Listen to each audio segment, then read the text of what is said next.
Bismillah. Assalamualaikum warahmatullahi wabarakatuh. Selamat sore, salam sejahtera untuk kita semua. Om Swastiastu, salam, namo buddhaya, salam kebajikan. Yang saya hormati Gubernur Lampung, Bapak Arinal Junaidi, Wakapolda Lampung, Pak Subianto. Beliau adalah senior saya yang sama-sama pernah bertugas di Lampung Timur. Lampung Timur pernah kita torehkan suatu prestasi, setidaknya lebih kurang 6 bulan tidak boleh ada begal, dan betul-betul tidak ada.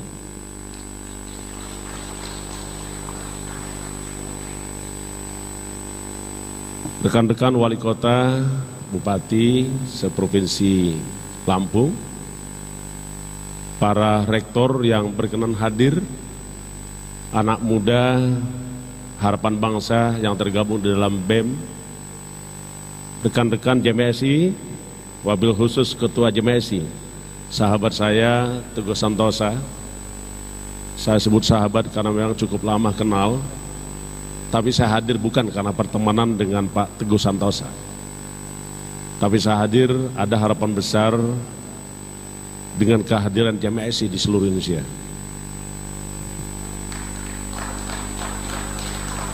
Hadirin yang saya hormati, pada sore hari ini tentu tidak lepas kita sampaikan puji syukur kepada Allah SWT, Tuhan Yang Maha Esa, karena saya kira tidak ada yang lepas dari kehendak Allah SWT, Tuhan Yang Maha Esa. Kalaupun ada di ujung sana, kiri kanan saya, tentu menatap dada, ada denyut jantung, aliran darah masih mengalir, mata pun masih berkedip, itu karena atas kuasa kehendak Allah SWT. Termasuk saya hari ini berdiri di sini, itu karena kehendak Allah SWT. Saya kira tidak ada yang kebetulan, tapi semua karena kehendak Allah SWT.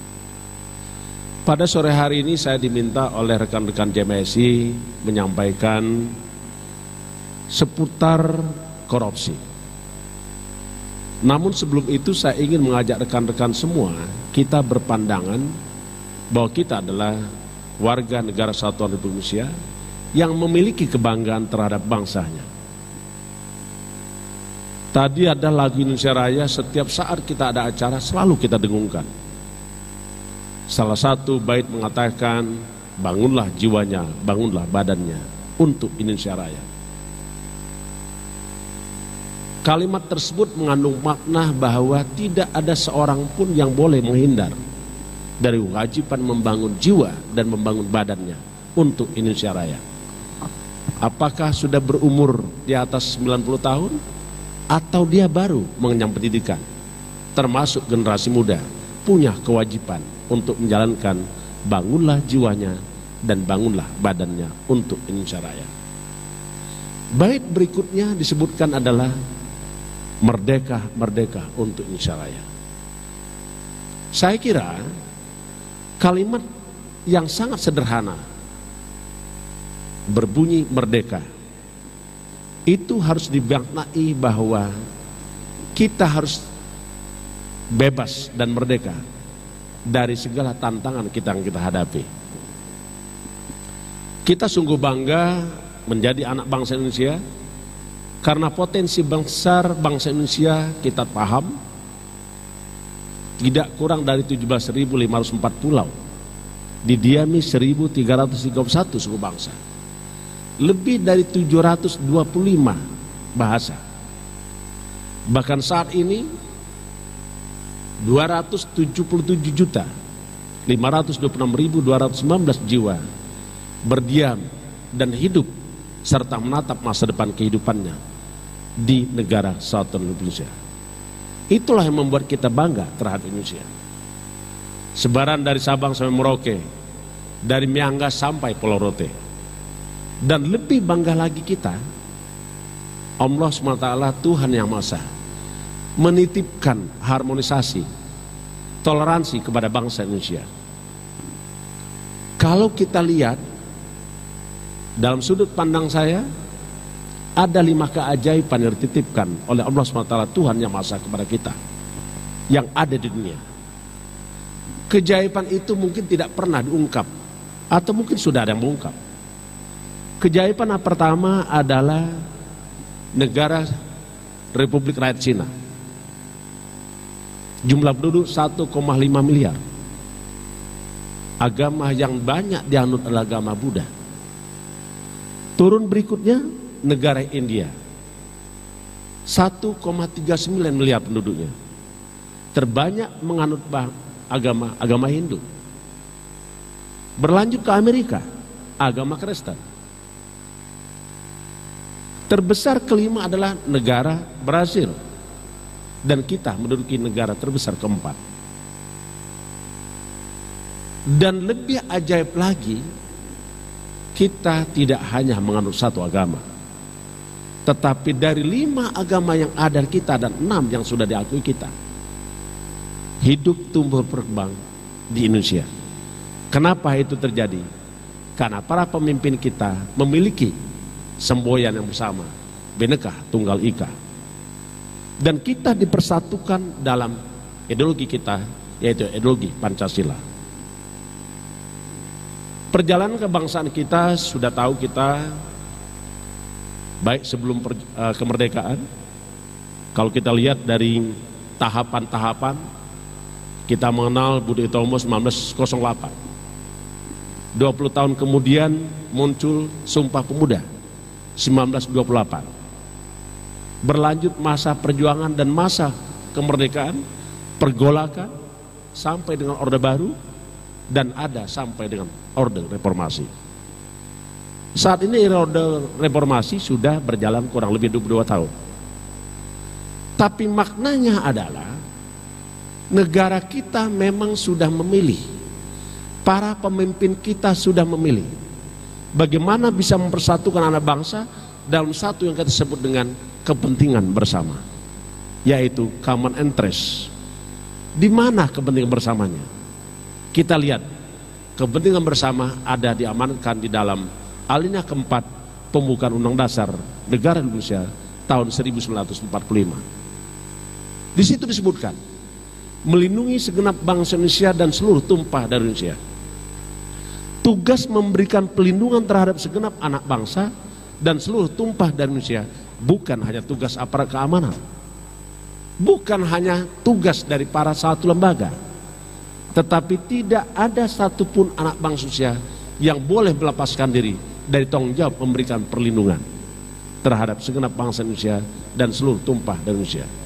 Berikutnya, memajukan kesejahteraan umum, mencerdaskan kehidupan bangsa, dan ikut aktif memelihara ketertiban dunia berdasarkan kemerdekaan, perdamaian abadi, dan keadilan sosial. Inilah yang menjadi common interest kita, kepentingan bersama kita. Kita dirapatkan barisan oleh para pendiri bangsa kita dahulu.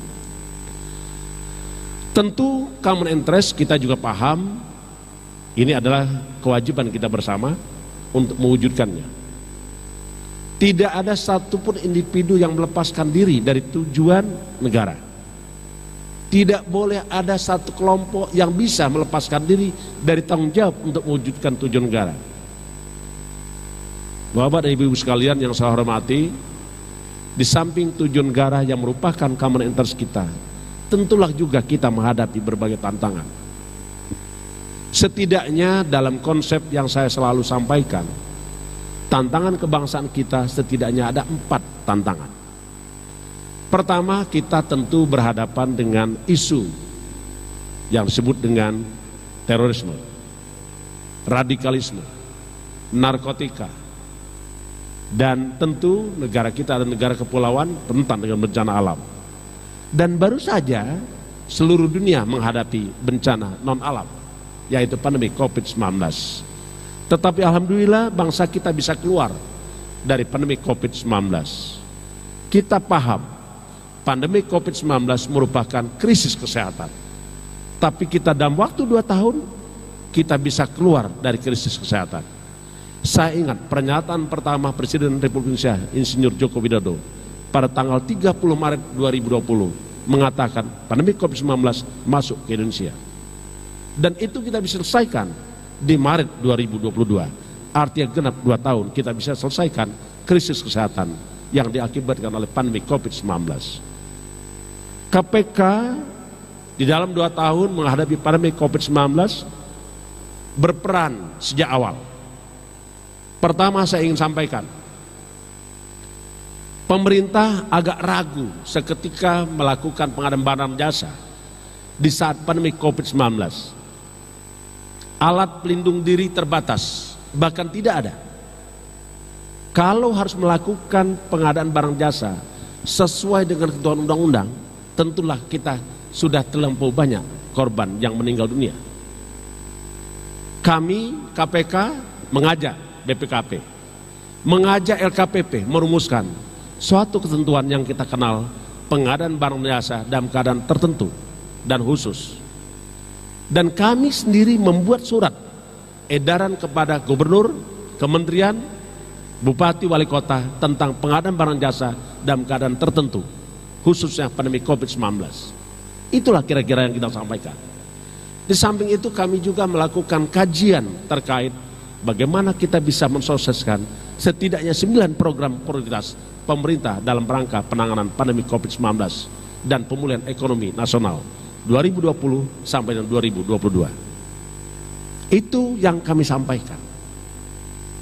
Memang itu tidak cantik, tidak menarik. Orang lebih menarik kalau ada tangkap tangan, Pak. Tetapi KPK dalam rangka pemberantasan korupsi tentu kita lakukan beberapa kajian. Tidak hanya sekedar tangkap tangan. Nanti akan kami sampaikan dalam berikutnya. Kembali lagi saya sampaikan bahwa ada 3 persoalan bangsa tadi. Terorisme, radikalisme, narkotika, dan bencana alam. Ada satu persoalan kebangsaan yang tidak pernah selesai sampai hari ini. Berapa waktu lalu saya menulis begitu banyak orang perhatian dengan korupsi. Tetapi kelihatannya sampai saat ini tidak semua dalam satu barisan berkomitmen untuk meniadakan korupsi. Kenapa saya harus katakan itu? Begitu kita mengirkarkan, kita menganut tata pemerintahan kita disebut dengan demokrasi. Dari rakyat, untuk rakyat, oleh rakyat. Timbul pertanyaan kepada kita, apakah betul roh demokrasi dari rakyat, untuk rakyat, dan oleh rakyat betul-betul kita laksanakan? Kelihatannya masih belum. Kenapa? Kalau betul itu sudah kita laksanakan, tentu tidak ada lagi korupsi. Kalau itu betul demokrasi kita lakukan, tidak ada lagi korupsi. Karena roh daripada demokrasi itu adalah keterbukaan, transparan, dan akuntabel. Seharusnya setelah demokrasi kita dengungkan, maka menjadi mimpi buruk bagi korupsi itu sendiri. Tapi fakta yang kita lihat, dengan demokrasi, korupsi tidak berhenti. Bahkan mungkin saja boleh kita katakan menjadi-jadi.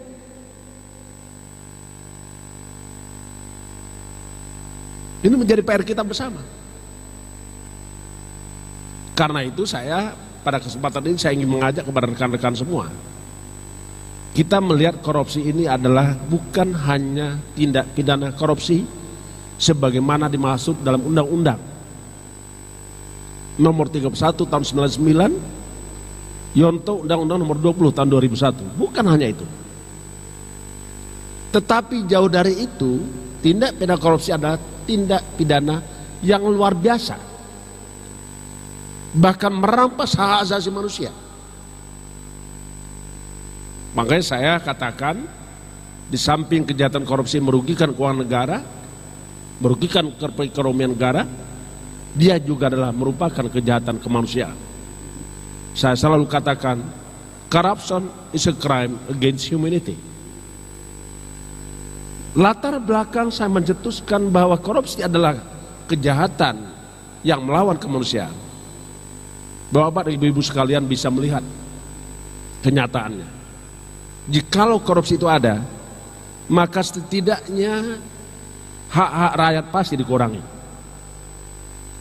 Saya ambil contoh misalnya bantuan sosial. Bantuan sosial seharusnya setiap orang dapat 600.000, dibagi 2 kali bagian, 300.000, dibelanjakan sembako, dibagi 2, artinya 1 kali paket 300.000, diambil 10.000 lagi. Dampaknya ada. Kesehatan, pelayanan kesehatan, kalau ada korupsi pasti akan rendah kualitas pelayanan kesehatan. Kualitas pendidikan, kalau ada korupsi pasti akan rendah kualitas pendidikan. Begitu juga dengan infrastruktur. Kalau pengadaan barang jasa ada terjadi korupsi, maka pasti infrastruktur itu kualitasnya rendah dan pasti cepat rusak. Artinya sejauh mana kita bisa melaksanakan tujuan negara yang kita diamanatkan tadi, melindungi segenap bangsa Indonesia dan seluruh tumpah dari Indonesia. Jembatan dibangun itu dalam rangka pembangunan, penyelamatan jiwa manusia, pelindungan terhadap jiwa manusia. Tapi kalau itu dikorupsi, maka dampaknya merampas hak asasi manusia. Bapak dan Ibu-ibu sekalian yang saya hormati, setelah kita memahami bahwa korupsi itu adalah kejahatan yang melawan kemanusiaan, tentu kita juga berpikir kenapa sampai hari ini korupsi masih ada. Kalau kita berbicara sebab korupsi, ada 2 memang. Ada dari internal, pribadi, dan ada karena sistem, dari eksternal. Korupsi terjadi karena ada keserakahan, ada kekuasaan yang luar biasa. Karena tidak ada orang yang bisa melakukan korupsi kalau tidak ada kekuasaan. Teori kekuasaan yang dikemukakan oleh Acton disebutkan power and corrupts. Absolute power, corrupt absurdly. Jadi kekuasaan cenderung melakukan korupsi. Kekuasaan yang mutlak, maka akan timbul korupsi yang mutlak. Selanjutnya ada juga teori lain. Kenapa korupsi terjadi? Korupsi terjadi karena sistem. Corruption because of fail, bad or weak system. Korupsi itu terjadi karena ada gagalnya sistem, buruknya sistem, dan lemahnya sistem. Karena itu saya ingin katakan, kalau demikian ada 2 yang harus kita perbaiki. Satu, kita harus menghilangkan keinginan untuk keserakahan. Kita harus menjaga integritas supaya kekuasaan kita tidak gunakan untuk melakukan korupsi. Yang kedua, kita harus melakukan perbaikan. Bapak dan Ibu sekalian, kalau kita bicara tentang pemberantasan korupsi, sudah begitu banyak orang yang melakukan penangkapan, baik oleh kejaksaan, dari kepolisian maupun KPK. Perkenankan saya menayangkan sebaran tindak pidana korupsi yang dilakukan, ditangani oleh KPK. Sampai dengan sekarang kurang lebih 1.389 orang tersebar di sini. Bisa dilihat Pak, pelakunya siapa saja ada Pak. Tertinggi swasta, setelah itu nanti ada legislatif, ada eksekutif, ada juga yudikatif. Legislatif nomor 2 dari setelah swasta. Eksekutif ada bupati, itu kurang lebih 141. Gubernur sudah 22. Wali kota juga ada. Hakim ada. Polisi ada. Yang ditangani oleh KPK. Ini belum termasuk yang ditangani oleh kejaksaan dan kepolisian. Kalau begitu, kalau masih ada korupsi, tentu kita bertanya, kenapa korupsi ini masih ada? Mohon maaf, saya hari ini tadi baru menyelesaikan tulisan saya sambil perjalanan di bandara saya menulis. Saya sebut dengan orkestrasi pemberantasan korupsi. Kalau nyatanya sekarang masih ada korupsi, Pak, ada setiga yang kita harus pertanyakan. Pertanyaan pertama, apakah regulasi tentang pemberantasan korupsi sudah cukup? Ini kebetulan ada Bapak anggota Dewan. Sangat mencukupi. Kalaupun kami usulkan ada dua, Pak, undang-undang yang masih digarap. Satu, undang-undang perampasan aset. Kedua, undang-undang penyadapan. Itu sudah aku usulkan. Tanggal 30 Maret yang lalu saya dengar pendapat dengan Komisi 3 DPR RI. Dua draft RUU ini saya usulkan kembali. Yang kedua, kenapa kita tanyakan lagi? Apakah aparat penegak hukum sudah cukup? Saya harus katakan sangat cukup penegak hukum, Pak. Kalau seluruh aparat penegak hukum bekerja secara efektif, saya jamin tidak ada orang melakukan korupsi. Kejaksaan dari Jaksa Agung sampai dengan Kejaksaan Negeri. Tapi masih ada wali kota, bupati ditangkap oleh KPK. Artinya aparat penegak hukum dari kejaksaan tidak bekerja sampai di situ. Kepolisian negara Indonesia ada. Dari Mabes Polri sampai Polsek, Pak. Sampai Babin Kamtibmas. Tapi ada korupsi. Berarti tidak efektif. Aparat pengawasan, BPK, BPKP ada, Pak, sampai di kabupaten kota. Aparat pengawas internal pemerintah ada, Pak, sampai di inspektor kabupaten kota. Tapi kok masih ada korupsi? Seharusnya tidak boleh ada lagi korupsi itu. Jadi tadi kalau Bapak sampaikan mudah-mudahan tidak ada OTT di Lampung, jangan kalimat mudah-mudahan, Pak. Janjikan dan ikrarkan. Kami tidak akan melakukan korupsi, nggak akan ditangkap. Tapi kalau imannya masih mudah-mudahan, berarti Bapak masih menganggap yang tertangkap itu adalah apes. Nggak boleh, Pak. Hanya doa itu nggak boleh. Harus ada upaya yang serius. Inspektorat bekerja, cek bener nggak pengadaan barang jasanya, bener nggak pemborongnya. Jangan yang mengajukan pemborong misalnya rekannya ada 10 itu perusahaan orang satu orang. Ya siapa pemenang ya tetap pemenang. Begitu dapat menang pengadaan barang jasa, yang ngerjakan bukan dia, orang lain. Tapi inspektorat, aparat pengawas internal pemerintah diam saja. Nanti ada rambu-rambu yang saya sampaikan di terakhir supaya rekan-rekan tidak kena korupsi. Selanjutnya, yang berikutnya, kalau sudah ada regulasi cukup, aparat penegak hukum sudah cukup, korupsi masih ada. Firly berkaji, Pak, berpikir Firly, kalau begitu apa yang menyebabkan ada korupsi? Kesimpulan sementara, Pak, hipotesa saya, kita masih menganggap korupsi itu kita menerima secara permisif.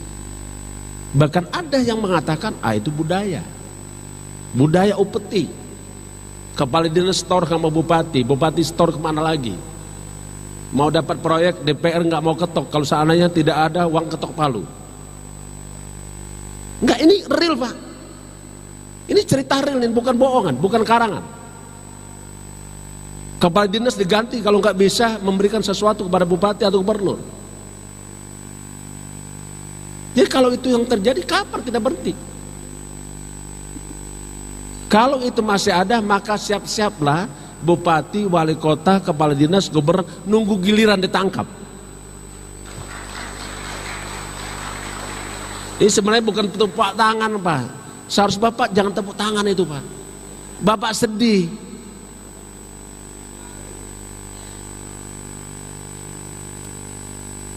Hipotesa saya sekarang, Pak, regulasi sudah cukup, aparat penegak hukum cukup, aparat pengawas cukup, tapi tidak efektif. Coba kita ingat, Pak, mungkin Pak Bianto Wakapolda. Saya pernah jadi Kapolda. Saya pernah Kapolda di NTB, Kapolda Sumatera Selatan. Seketika musim kemarau, Pak, presiden tuh iklannya jelas. Tata cara permainan tetap. Apa permainan tetap, Pak? Kalau ada kebakaran hutan, Kapolda copot, Pangdam copot. Kenapa kalau nggak kita ganti sekarang? Kalau ada korupsi di provinsi, Kapolda dan Kejati copot. Kepala BPK, BPKP copot. Kita sama-sama mengawasi. Saya pernah jadi Kapolda, Pak. Di Kapolda itu saya, sampai bajunya coklat tuh sampai nggak jelas warnanya. Karena ngurusin madamkan api, karena takut dicopot. Coba kalau kita ganti kalimatnya. Kalau ada gubernur yang korupsi, ketangkap atau melakukan korupsi, Kapolda dan Kejati copot. BPKB-nya copot, BPK-nya copot, APIP-nya copot. Kepala LKSPP itu, LSP-nya copot. Selesai, Pak.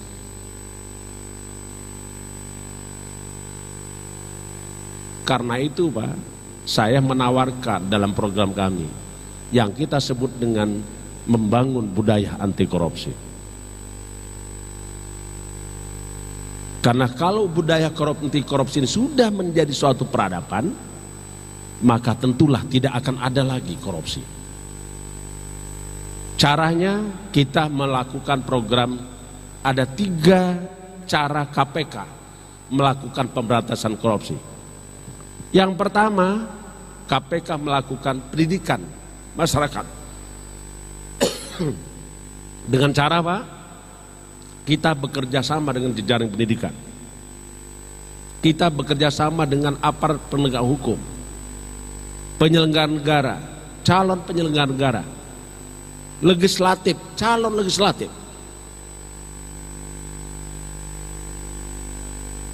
Calon aparatur sipil negara, para pelaku usaha, itu yang kita kerjakan, Pak.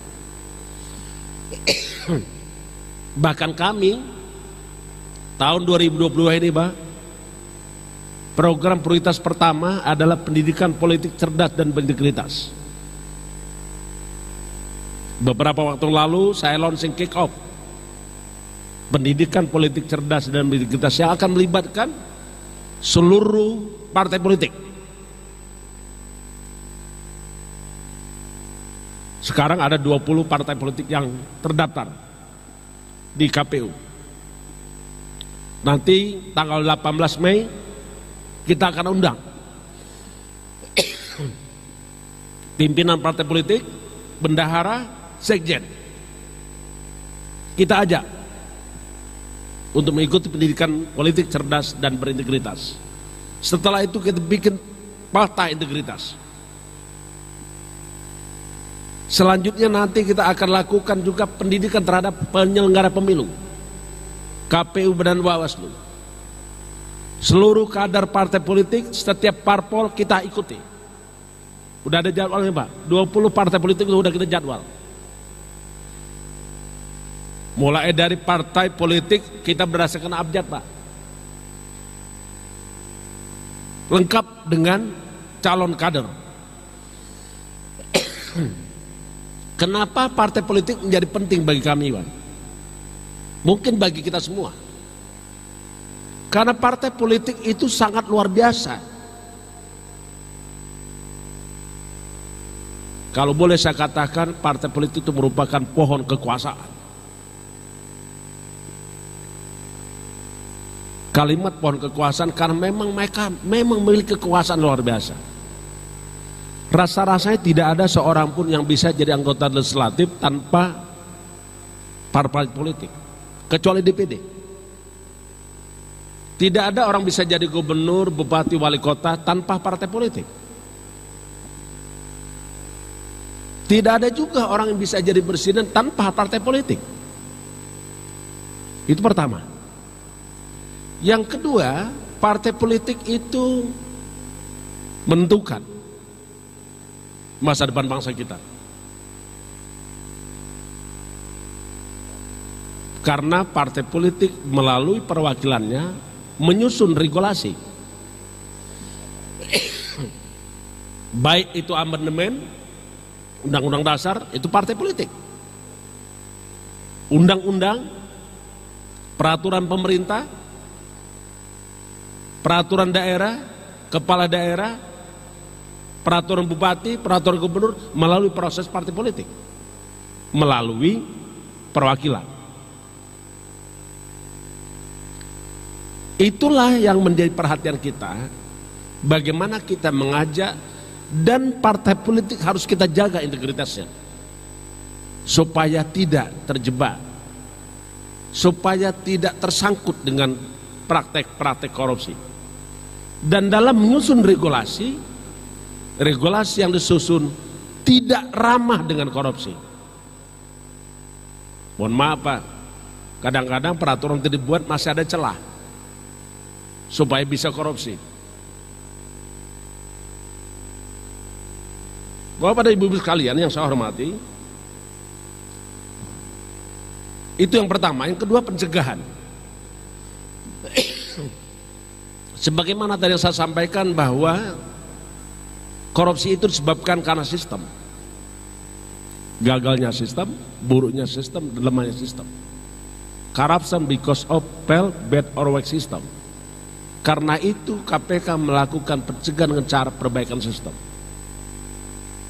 Tahun 2020 yang lalu kami melakukan kajian terhadap sistem yang ada, yang berlaku di kita, kurang lebih 65 kajian. Dan 45 sudah dikerjakan oleh pemerintah. 2021 lalu 29 kajian. 2022 ini Pak, kemarin kita bicara tentang kelangkaan batu bara untuk pembangkit listrik negara. Mungkin Bapak DPR mengikuti. Bulan Februari saya dihubungi oleh Direktur Utama PLN. Dia mengeluh karena tidak ada batu bara untuk pembangkit listrik. Saya telepon Pak Menteri SDM, Menteri BUMN, Menteri Investasi dan Maritim dan Investasi. Saya hubungi juga namanya Bahlil, BKPM dan Investasi. Saya sampaikan produk batu bara kita tidak kurang untuk memberikan bahan bakar untuk PLN. Saya bilang Anda cek berapa produk tambang batu bara. Kalau jumlahnya satu perusahaan ada 1000, maka dia buatnya kewajiban domestic market obligation 25%. Maka dia harus jual kepada PLN 250 ton dari 1000 ton. Bagi yang tidak taat kepada DMO, cabut izinnya. Saya katakan begitu Pak. Langsung ramai di koran. Perusahaan batu bara cabut izin, cabut aja sih. Bagi yang tertib tetap diberikan izin ekspor. Kenapa Pak? Tidak boleh juga kita tutup ekspor itu Pak. Karena dalam sumber daya kita untuk menjamin pertumbuhan ekonomi setidaknya ada 3 faktor besar. Satu adalah belanja negara yang bersumber dari APBN dan APBD. Kalau itu tidak digerakkan Pak, tidak diserap, maka ekonomi di daerah akan terganggu. Karenanya Presiden selalu katakan, jangan ada gubernur, bupati, wali kota yang menyimpan uang di bank. Harus diserap dan realisasikan dalam program dan kegiatannya. Kenapa? Karena itu akan membantu roda perekonomian.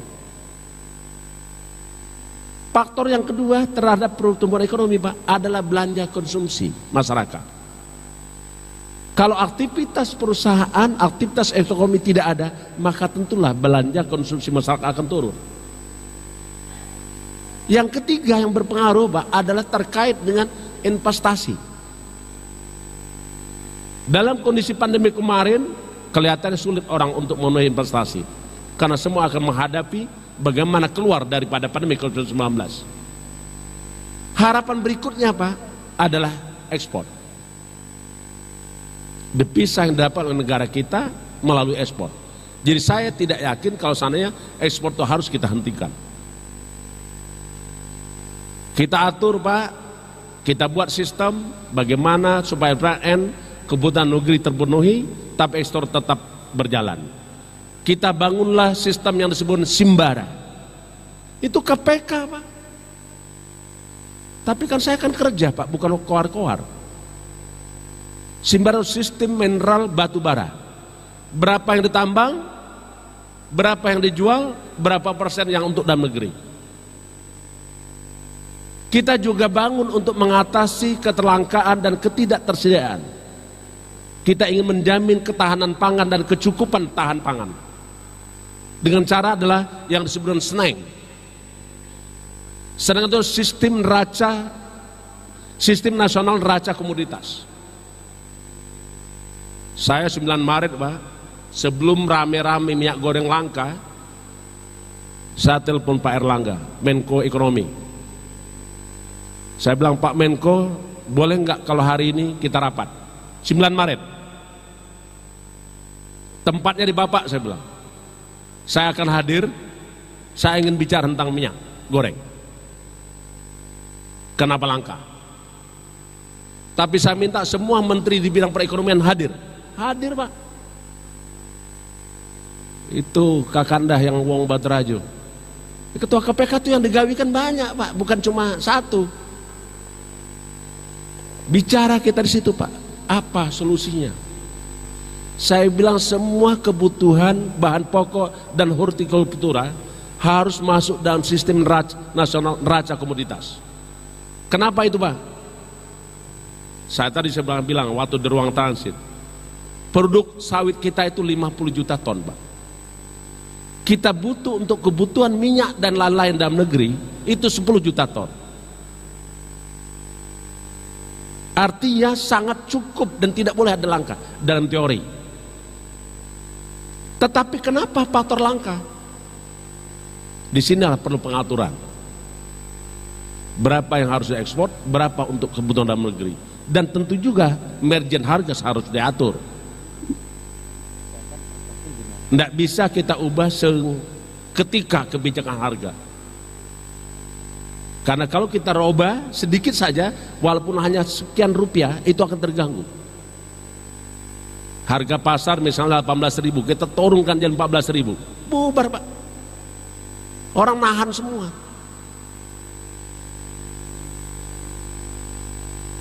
Nah, sekarang kita akan berhadapan nih nanti bupati, wali kota, gubernur dengan ekspor dilarang. Nanti kelebihan produksi sawit itu dikemanakan, Pak DPR? Yang kurang lebih 40 juta ton itu. Jadi terlalu banyak yang kita harus urus, Pak.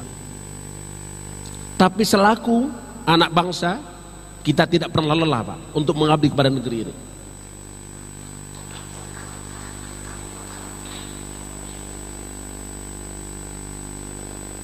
Bapak ibu-ibu sekalian yang saya hormati, itu Simbara. Kita bangun, Pak, sistem itu. Jadi saya sampaikan kenapa sistem jadi penting itu, Pak. Kalau kita ingin tidak ada terjadi korupsi, sistem yang kita perbaiki. Jangan ada sistem yang ramah dengan korupsi. Kaji, Bapak Ibu Gubernur, lihat. Tugas kita ini kan sama, Pak. Tidak ada yang berbeda. Tugasnya adalah mewujudkan tujuan negara. Sebagaimana tadi saya sampaikan, kalau kita ingin kupas sedikit tentang kesejahteraan, tadi kan ada, Pak, memajukan kesejahteraan umum. Coba saya kasih PR kepada bupati dan gubernur di sini. Rekan-rekan juga harus tahu apa sih kesejahteraan. Setidaknya ada 7 indikator yang bisa kita ukur. 1, angka kemiskinan. Bapak bisa lihat, wartawan bisa lihat, JMSI bisa ikuti ini. Berapa angka kemiskinan di Lampung Tengah misalnya 5 tahun yang lalu. Sekarang saya sudah 5 tahun jadi bupati. Lihat, apakah ada angka kemiskinan turun atau tidak. Nah, kalau tidak turun, kita lihat lagi RAPBD-nya. Apakah ada program yang dibuat untuk mengentaskan kemiskinan? Angka pengangguran berapa? Apakah turun atau naik? Angka kematian ibu saat melahirkan, berapa angkanya?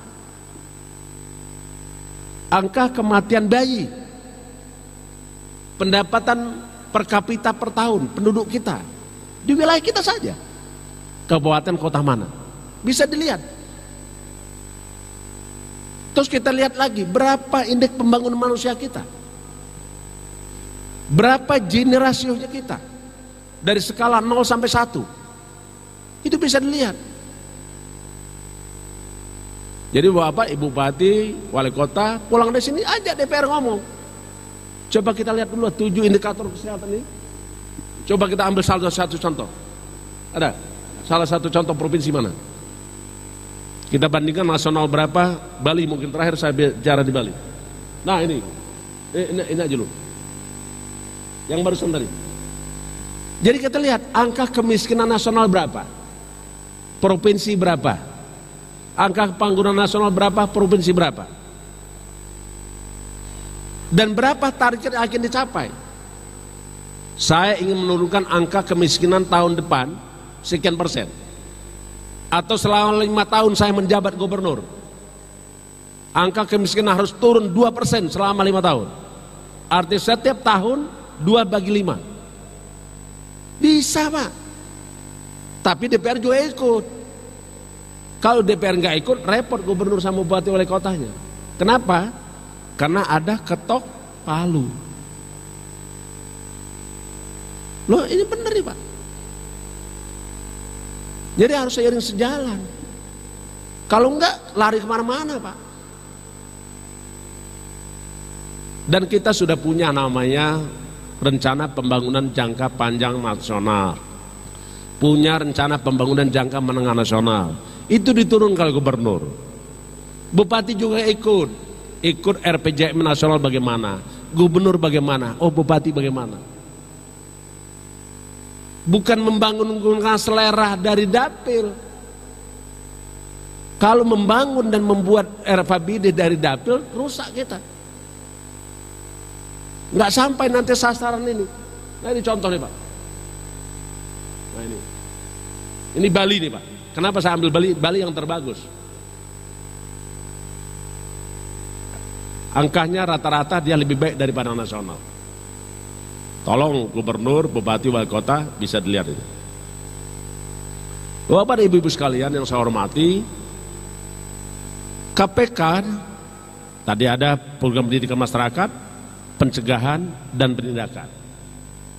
Penindakan kita ingin kita kedepankan supaya orang tidak karena takut melakukan korupsi.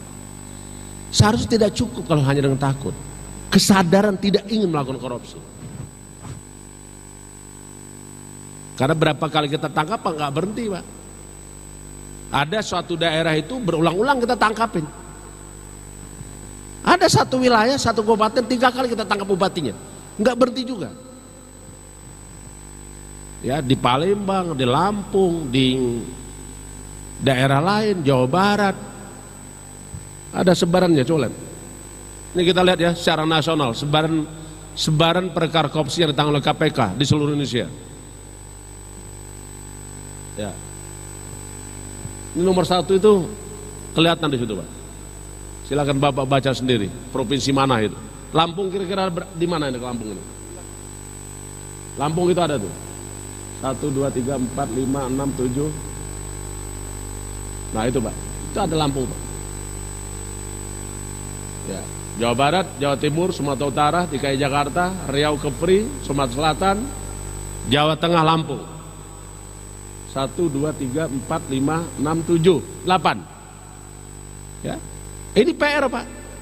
Bagaimana cara supaya gubernur, bupati, wali kota tidak bertambah lagi ini? Caranya tadi itu Pak, bukan cuma berdoa. Mudah-mudahan tidak ada OTT. Bikin program supaya tidak terjadi korupsi, nggak akan ditangkap. KPK tidak pernah mencari-cari kesalahan bupati, wali kota, gubernur, enggak. Tapi kalau Bapak melakukan kesalahan pasti ketangkap. Kita nggak nyari-nyari Pak. Saya bukan tipe orang nyari-nyari.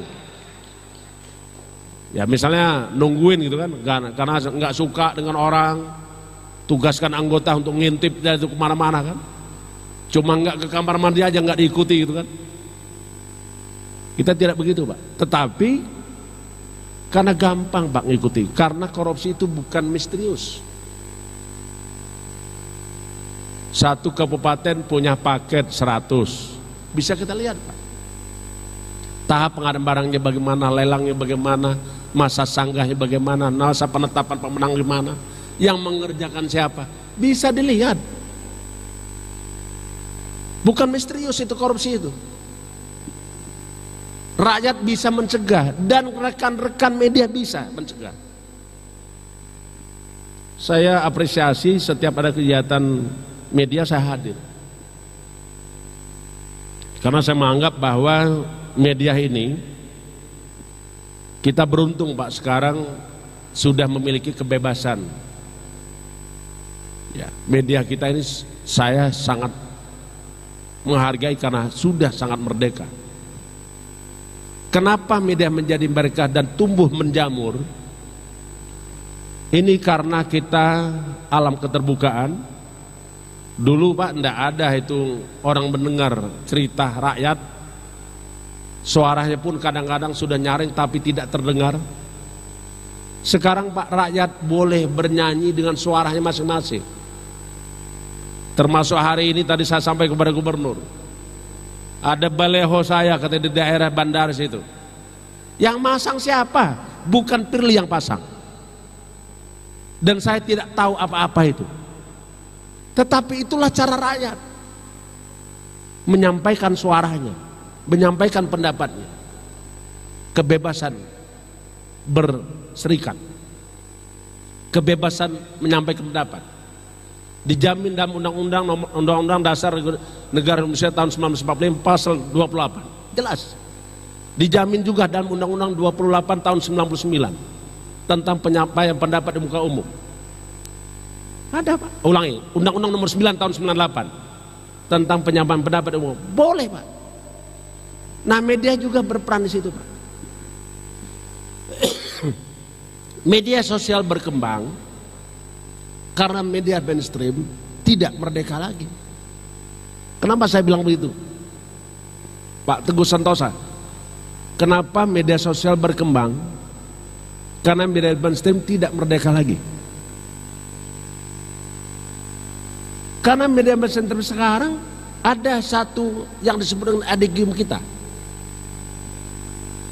The freedom of press is the freedom of the owner of the press. Nah, saya minta ini, kawan-kawan yang tergabung dengan JMSI jangan melakukan adigium itu. Sanggup nggak? Kalau ingin berita, nanya dulu kepada bosnya, Pak ini boleh nggak diberitakan? Ya berarti Anda mengulang kegagalan kita.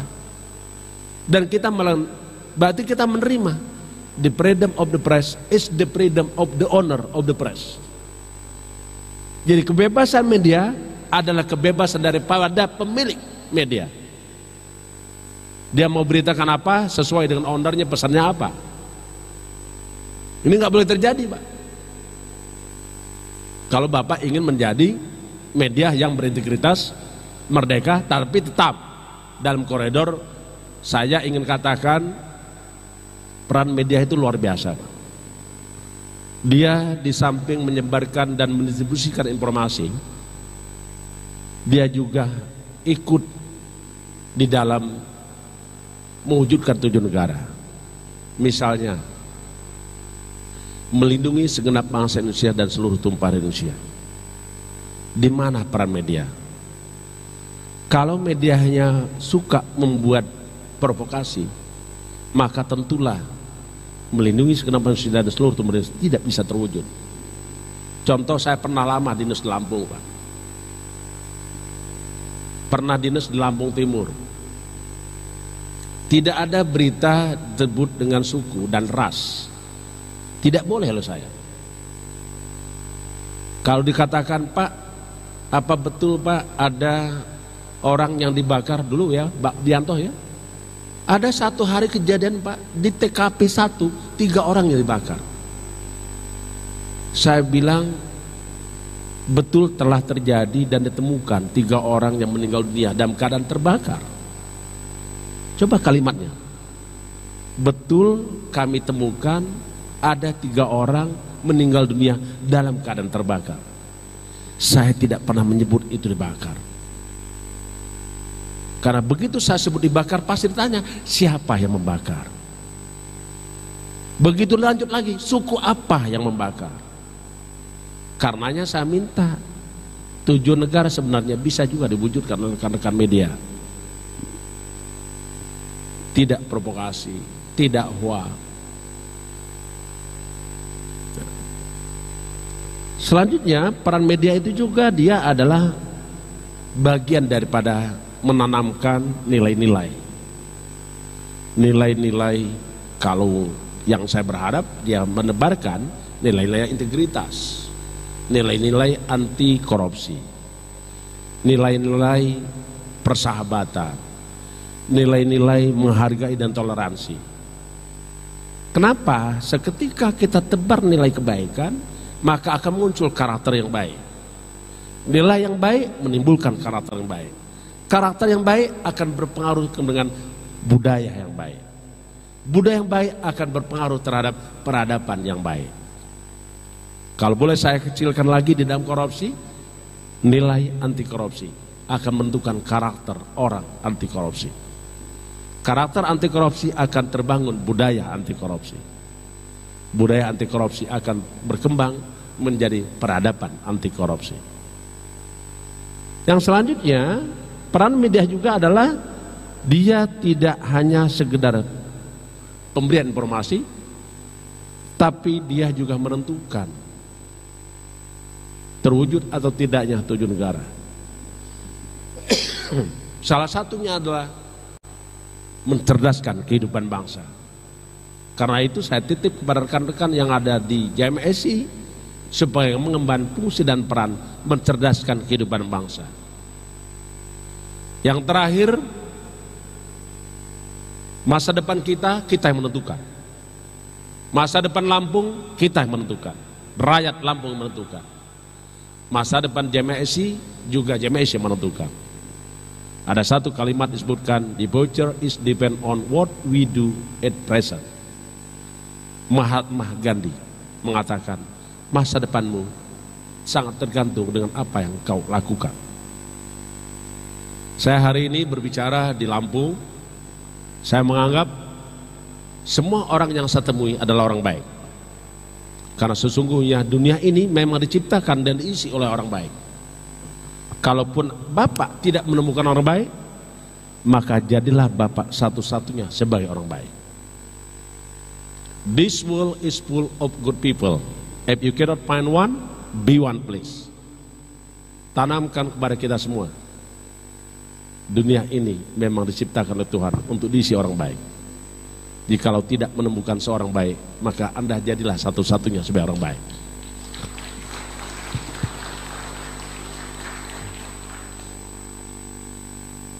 Terakhir dari saya terkait dengan korupsi,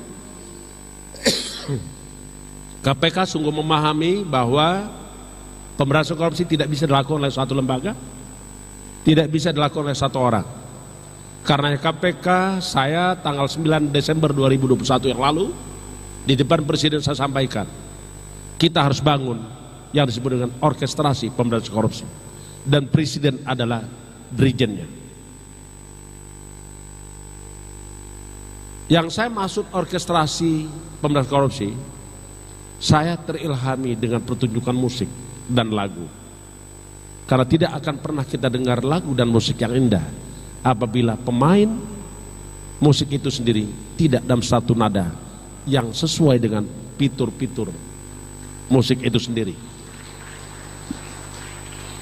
Orkestrasi pemberantasan korupsi harus melibatkan seluruh kekuasaan.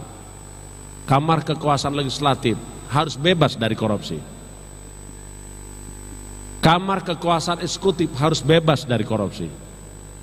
Kamar kekuasaan yudikatif pun harus bebas dari korupsi. Yang terakhir, kamar kekuasaan partai politik sebagai pohon kekuasaan harus kita jaga integritasnya dan tidak boleh ada yang terlibat dari perkara korupsi. Demikian yang ingin saya sampaikan. Mohon maaf lebih dan kurangnya. Saya tidak tahu berapa jam saya bicara, tapi kira-kira 1 jam lebih lah. Berapa jam Pak Teguh? 1 jam persis. Saya kira itu. Terima kasih. Saya akhiri. Wassalamualaikum warahmatullahi wabarakatuh. Mohon maaf apabila ada hal yang kurang, ada yang tidak sempurna. Saya titip jangan pernah mencari kesempurnaan. Seketika Bapak Ibu mencari kesempurnaan, maka yang Bapak temukan adalah ketidaksempurnaan itu sendiri. Saya yakin di sini ada yang sudah punya istri, sudah punya suami. Yakinlah istri ataupun suami tidak sempurna. Tapi kalau Bapak dan Ibu mencari istri ataupun suami yang sempurna, Bapak dan Ibu tidak akan pernah menikah sama sekali. Sama dengan saya. Karena itu saya menikahi istri saya yang tidak sempurna. Istri saya pun menikahi saya, Firly, yang tidak sempurna. Satu kalimat, kalau Anda ingin mencari kesempurnaan, tempatkan diri dan alam pikiran Anda untuk menerima kekurangan orang lain. Disitulah Anda akan menemukan kesempurnaan. Penuntun pantun penutup, karena tadi saya dengar ada yang bawa pantun. Berkirim surat, bertanya kabar, ke Pulau Buluh naik sampan. Hari ini hati kita sama-sama bergetar, karena sebenarnya kita semua seiring sejalan. Saya orang kampung Pak, dari Batu Raja. 5 jam, kurang lebih 5 jam 15 menit dari Palembang. Saya lahir di kampung Pak. Saya tidak yakin saya lahir 8 November 1963, 59 tahun yang lalu. Kenapa saya tidak yakin? Pertama Pak, hari ini saya masih bisa main bulu tangkis 9 set, tenis 5 set. Seminggu saya main badminton 2 kali. Yang membuat saya tidak yakin lagi ada, karena saat saya mengisi formulir ijazah tahun 1970 lulus SD, itu saya tulis Pak, 1975 saya lulus SD. Saya tanya ke ibu saya, bahasa dusun, Mak, kebila aku lahir? Kata umakku, aku juga ditahu. Identik catatannya. Tapi aku ingat, ngan lahir itu waktu kami nanam balam. Balamnya lah pacak ditakui. Kira-kira kurang lebih sekitar 12 tahun yang lalu itu. Ya sudah tulislah 8 November 1963. Itu Pak. Terima kasih. Saya Wassalamualaikum warahmatullahi wabarakatuh.